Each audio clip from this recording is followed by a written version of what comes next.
Good evening to the office bearers of both the institutes and also for the august presence of all the invited guests and the members of these associations.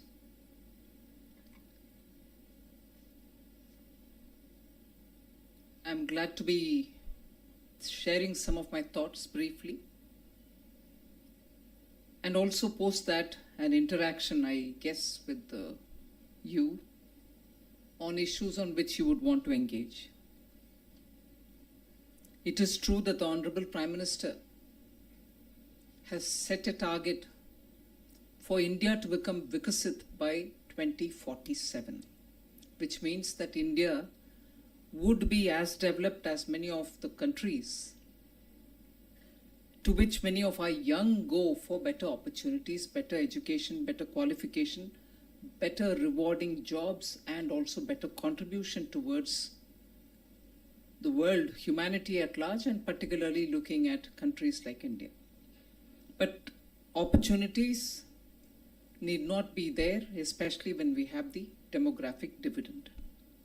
And even as it is, in the last 10 years, many of those prerequisites which make a country developed are the issues on which Prime Minister has been giving attention and the government has been working towards. It is a sea change between what we inherited in 2013-14, in 14 in particular, to where we have reached and where we have reached today. Just to recall and to reiterate the point that development doesn't happen by default. Development does not happen without effort. And that effort, the people of India have always wanted to put, and they are putting. But when leadership is not able to grapple with the largeness of the issue, with a visionary perspective, and when leadership fails to match up with the expectations of the people, growth can always be stunted. Growth can always probably stagnate. And even worse, growth can remain in such order that it can contribute to backward growing or negative growth.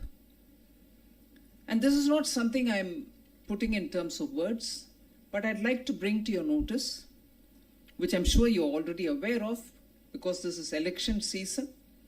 You have every narrative coming onto the public domain, sometimes even confusing us, all of us as citizens, wondering where the fact lies. But when the figures come out and when the actual contributors speak about it, you know where the truth lies. So on this growth element alone, and how lack of leadership can make it remain stagnant, is something where I would like to spend a minute on, to contrast between what was the situation of India in 2004 when Vajpayee-led government was voted out. The economy had registered more than 8% full year growth in the year 2003-04. Average inflation for the fiscal year 2004 was under 4%.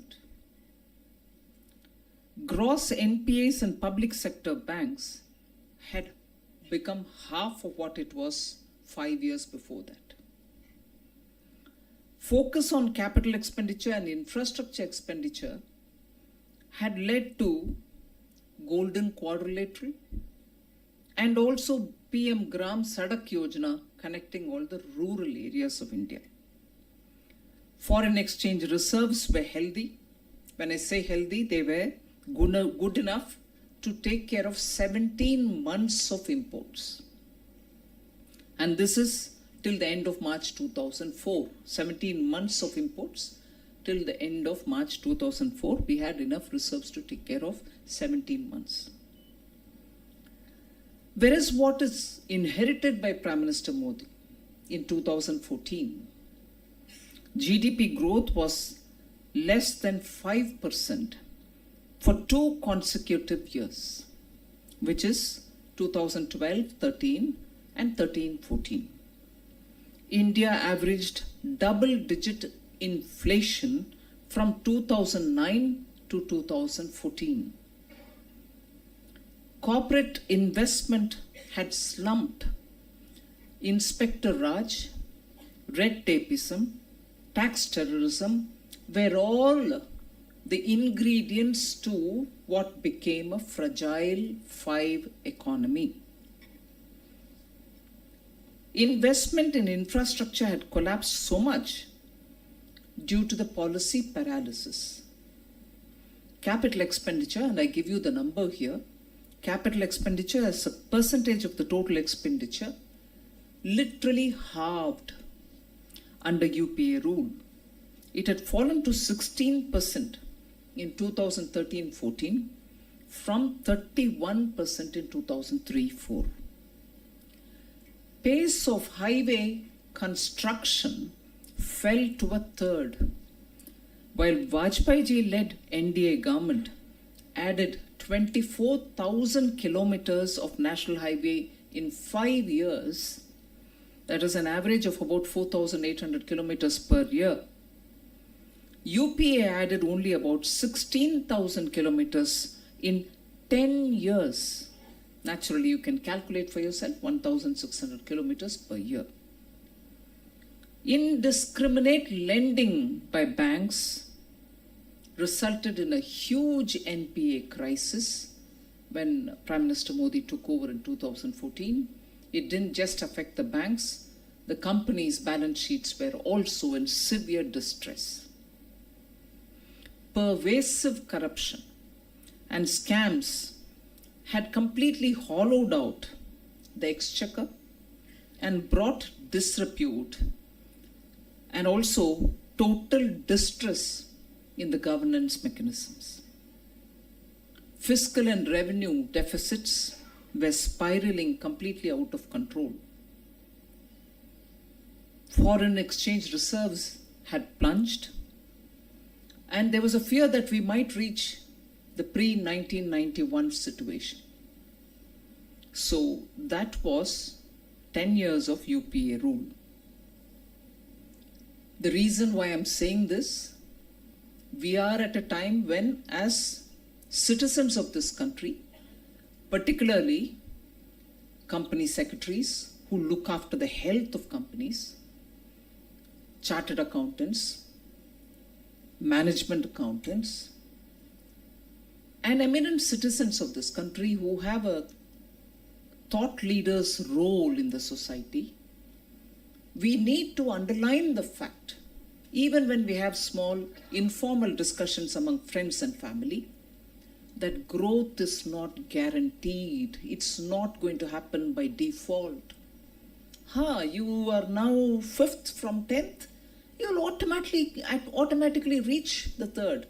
So what is the need for a Prime Minister like Modi? Is a conversational point which the opposition wants to set as a narrative for this election.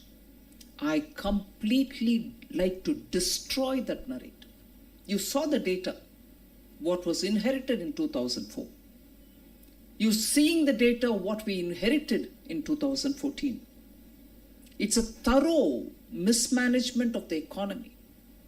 In those 10 years, India went backwards, if I can say, by that entire decade, the dark decade.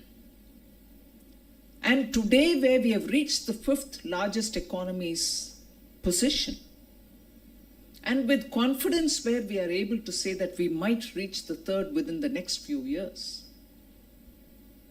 we need political stability. We need clear vision. We need intensive action in every aspect of the economy. Or else, we run the risk of having another decade or 5 years of red tapeism, corruption, policy paralysis, and as a result of all that, the problems in your foreign exchange management, in your fiscal deficit, in the way in which balance sheets of companies and banks can go down the drain. We can't afford that. India has come out of a big malaise.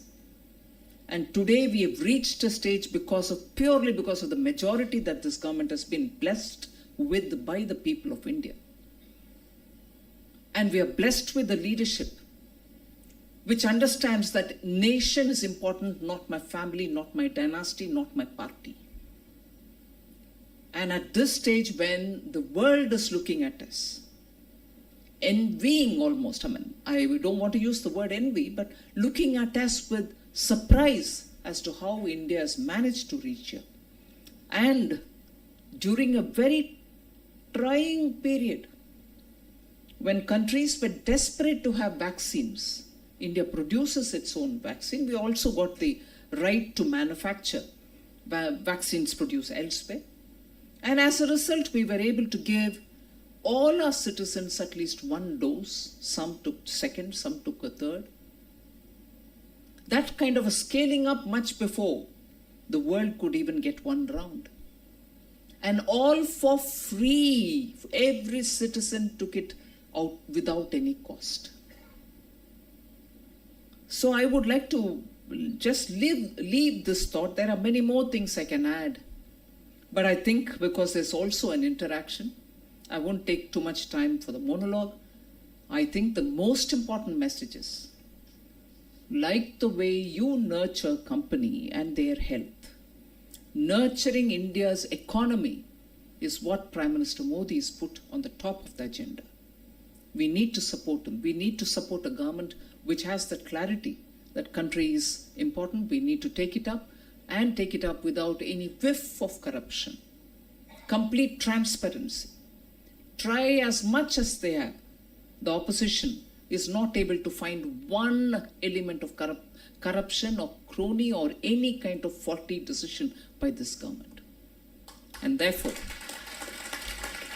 without getting into more and more details of many things have been already said by the earlier speakers. We are first in this, we are first in that, we may reach first position sooner. All those are very worthy, valid instances of how Indian entrepreneurs, Indian farmers, Indian animal husbandry people, Indian horticulturists, Indian manufacturers, Indian defense component manufacturers, Indian exporters are all doing very well. We need good, stable government for it. Thank you very much.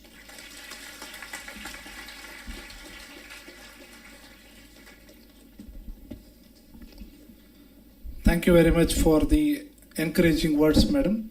Moving ahead, I would like to request the moderators for interactive session, CS Venkata Subbarao and CMA Ramaskandaji to kindly come over and handle the interactive session, please.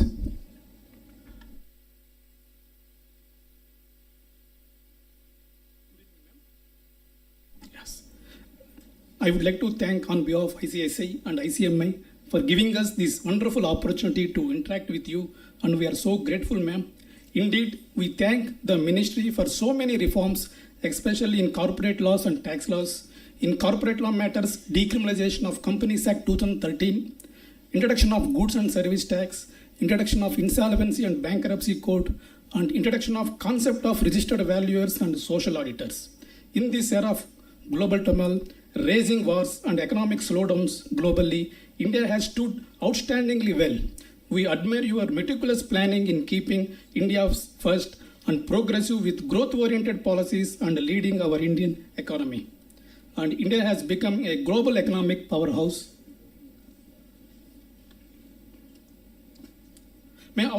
Our first question is, what are the initiatives proposed to be implemented towards Vikasit Bharat 2047 in forthcoming term?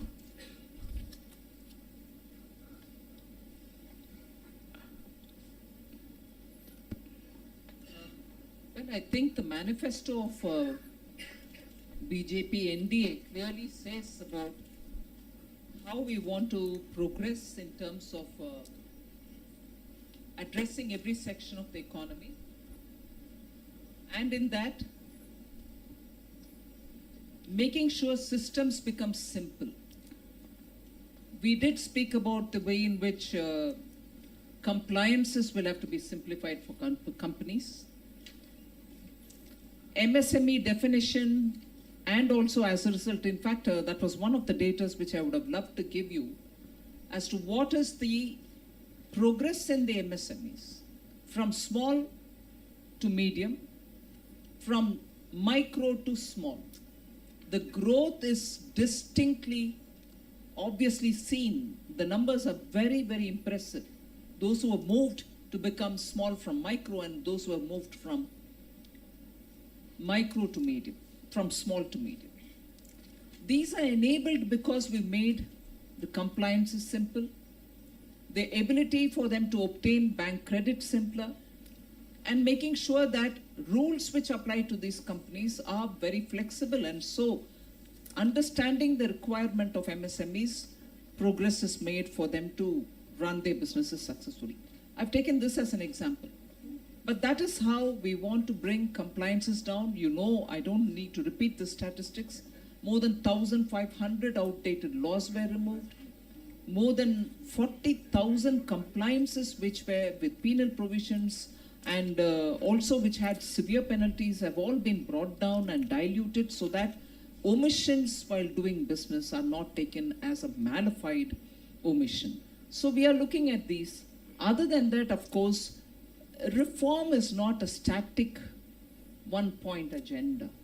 It has to continuously keep abreast of the expectations of business and economy as we move, the decision-making process, the transparency elements, and how self-certification is one thing which this government values. Prime Minister Modi's first one decision was post having taken a decision on forming SIT against black money. One of the earliest decisions that he took was to make sure that we trust business and have them certify themselves rather than send teams and teams of inspectors who are then going to start rent seeking in that process. So these are continuous work. We'll keep doing that. Thank you, ma'am. Ma'am, my second question is, how do you look at China plus or China slowdown, and what are the growth opportunities and challenges for India? I would first of all appeal to you to have them kept in two different buckets. Yes. China's growth or China's slowing down, one bucket. India's opportunities, India's challenges, another bucket. China's growth or China's slowing down may give us opportunity globally or within India, which is very well. That is going to be a reactive process, but I would think India has today reached itself in such a prime position. It's primed itself, whether it is looking at the human resources or looking at policy stability or making environment conducive for investment, FDI policies, and so on. So India, for its own sake, the world is looking at us because you get everything in one place and in an open democracy. It has its challenges. Businesses want quick resolution of disputes. They want quick redressal through courts. Also, they want very simple, straightforward compliance procedures. They want speedy decision making. On these things, we'll have to work. But India today stands really on its own in terms of very good, well-developed equity market, very good, deep, and also developing bond market, a very robust stock market. And as a result, there is this feeling that India today is primed to receive investments. In fact, as I was coming from Delhi today in Bangalore, next to me was seated one young man who hails from Uttarakhand but who has business interests in Bengaluru. He was openly telling me, and he deals with a lot of these companies from abroad who come and set up business here. He enables them, facilitates them, even as he's running his own business. He said his father is also in freight forwarding business. He says both my father and myself feel there's just such a lot of demand for India that he is unable to take it. Earlier there was a day he would have, a few years ago, wanted to have at least one offer come in a year. Today he says there are at least 15 offers and he alone and his company alone cannot handle it. His competition are feeling the same. Each one is now seeing an abundance of requests coming, and it is an opportunity. It's a golden opportunity for us to believe in ourselves. And sorry to make my answer longer, No issues. but we are today seeing, on the one hand, where Prime Minister Modi and our government wants Indians to have that opportunity, and on their effort, on their entrepreneurship, we are confident we can achieve the third largest economy position, and even push further to say, right, by 2047, we can see our children living in a developed country. On the other hand, we have a narrative of naysaying. Oh no, India is not doing well. Oh no, India has this problem. Oh no, India has, hatred. India has this, India has that. India doesn't have freedom of speech. Every fellow who says that is really loitering around. But he'd still say there's no freedom of speech. So Yes. we have a lot of people who, I don't know where it comes from, who have a quality to undermine our own country, undermine our own people, and constantly, like in Mahabharata, Shalya, who's with Karna, undermines his self-confidence. He says, hey, Karna, you can't do a damn. No, I'm your Rathasarathi, but I'm sorry, that is all you are. You have, I'm sorry to say, most opposition parties, sheer hatred for the Prime Minister because he's delivering on promises. Go about talking as though, oh, India can't do, Indians can't do. Please at least respect the Indian people's performance. That's where we are in India today. Yes. Ma'am, since you have mentioned a quick resolution process, if you come to insolvency and bankruptcy court, there is a delay in resolution process. Is it time to relook at the entire framework, and when we can expect individual insolvency implementation under IBC 2016?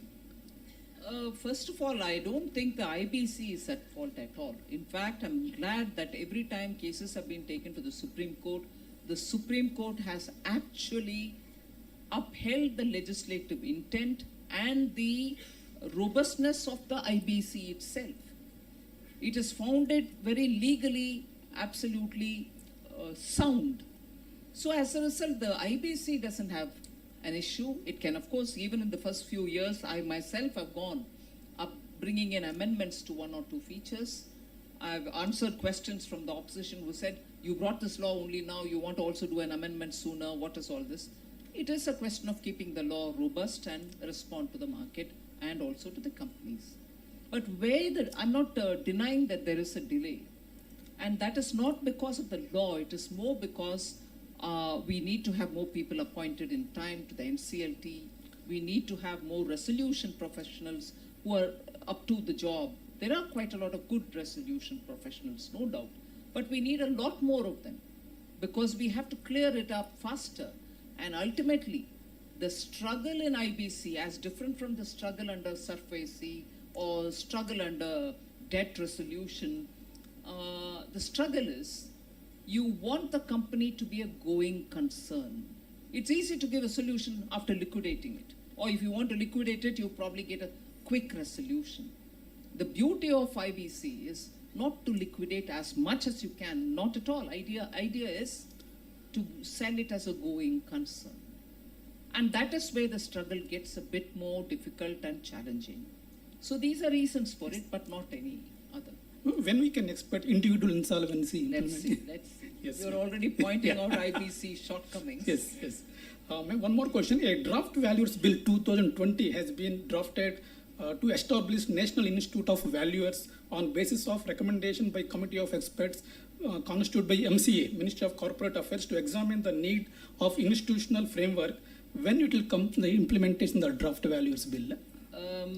It has to be once analyzed, and after that, of course, we'll have a consultation process also. So without taking you on board, we are not going to move. Thank you, ma'am. Thank you.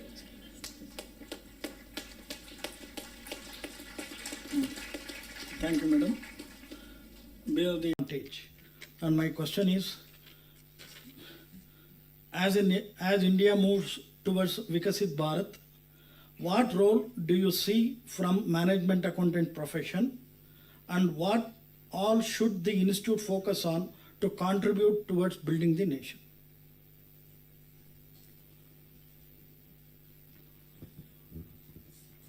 In describing your role, you yourself have said how you're looking at assessing the cost benefit analysis and also looking at valuations and so on. India still has a large part of its economy in the informal sector. The reason why many of them have still not progressed to becoming formal is also because it is burdensome for them, and probably they don't have the skill sets to understand what the evaluation will be like. If constantly they are able to understand that the evaluation is improving because of the market condition or situation prevailing, they will also be tempted to become a lot more formal.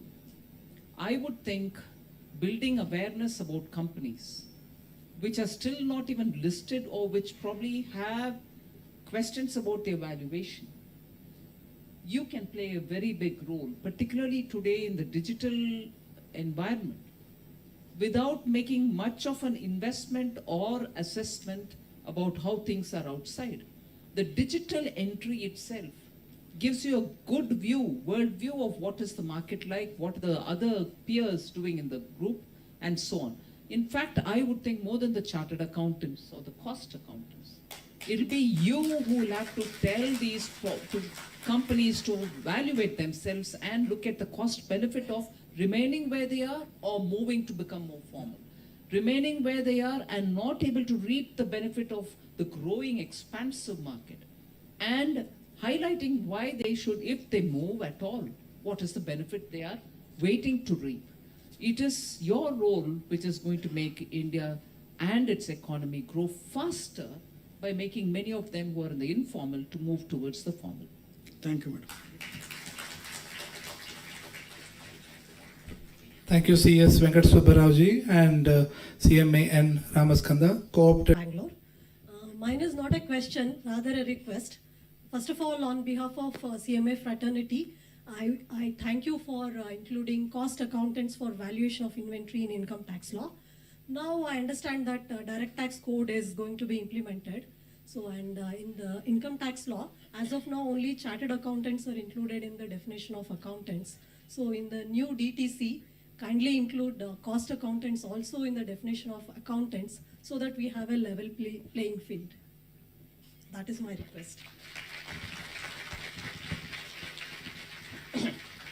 Good evening, madam. My name is Ravi Shankar. I am both a company secretary and a cost accountant. My question is regarding, in 2016, this demonetization was brought in, one of the objectives, and it was also followed up with a lot of digitization in the economy by ensure that black money comes down a lot. But now, in the election period itself, we see a lot of black money floating around and all that. Is it because, what is the problem for this one that actually you are the best for that? If I have an answer straight away to you, or if I have an answer which I can speak so openly, I'll really be happy. But no, I can't. Thanks, Madam, a quick question. What are your thoughts on starting an international financial service center in the southern region? There's already one functioning in Gujarat. So that is International Financial Services Center. So there's already one in high-tech city, Gujarat. So what about starting one in the southern region so that capital markets can be deepened? Who starts it? The government, of course. Which government? So That was started by Gujarat government. no, it has to be an interaction push from the center. It starts from the state. And then every law which has been passed under the IFSC, let me just explain the title of that law. It is International Finances Services Centers. Welcome to have any number. And the same law will benefit every center which comes up. But at the moment, there is one in Gujarat, which was started by the Chief Minister, the then Chief Minister of Gujarat, who's now the Prime Minister of the country.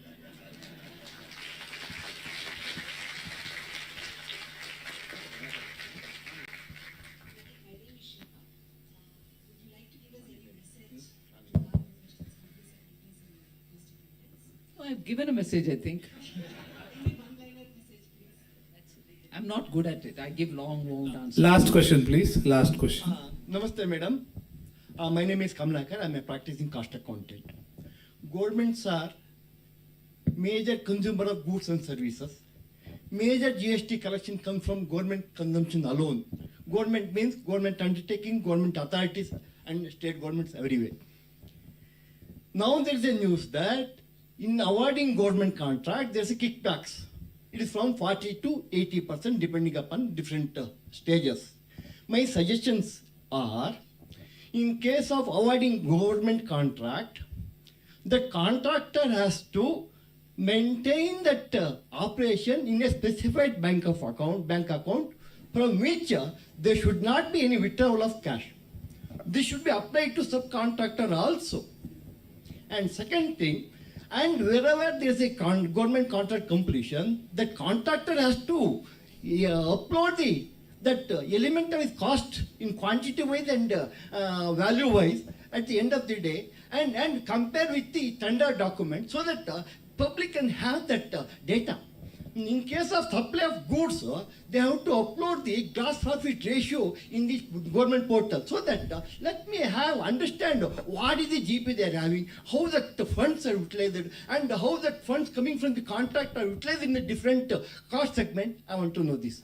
Now, are you talking about the central government or state government? Both the governments, madam.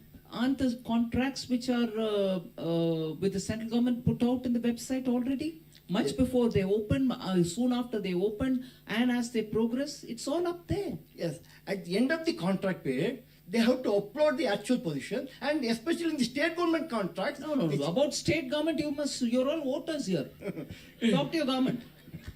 Good evening, madam. About central government, I can say, whether it's government's own purchase or government own contract, or government is tendering out for laying a road or whatever, it's all completely online. Everybody can see it every minute. So that is why I asked you, who are you talking about? If it's state government, you're the voters. Talk to your state government. Thank you. Prime Thank you, Minister madam. Modi doesn't do that. One last opportunity, please. Recently, Ram Lalla was installed. Congratulations. And your name is also that. My name is Jairam. Only one small dream I have, I don't know. I have been telling our brothers in my profession. See, suppose anybody is having a defect, he will go to a doctor. Similarly, in case there is any secretarial matter is there, would it be possible to make a law that they go to a company secretary first so that our profession grows better? I just want to be curious. You've said your numbers. There was a time when in Northeast, even without us making anything compulsory, many industry association people who met me told me there aren't enough cost accountants, company secretaries coming to the Northeast. I take your advice because you are also one Ram, I am also one Ram. After Ram Pran Pratishtha, I'll have to take your word and make it compulsory. No, making practice, madam, not No, a that plan. is fine. I'm just giving you a practical issue. If you're not willing to go to the Northeast, and Northeast doesn't have enough of them already among themselves, we would have created a new problem where one doesn't exist. In the long run, as you grow, we can always look at that option. Thank But presently, there are difficulties of supply-demand in terms of professionals who are available. Thank you. Thank you, everyone. Thank you, madam.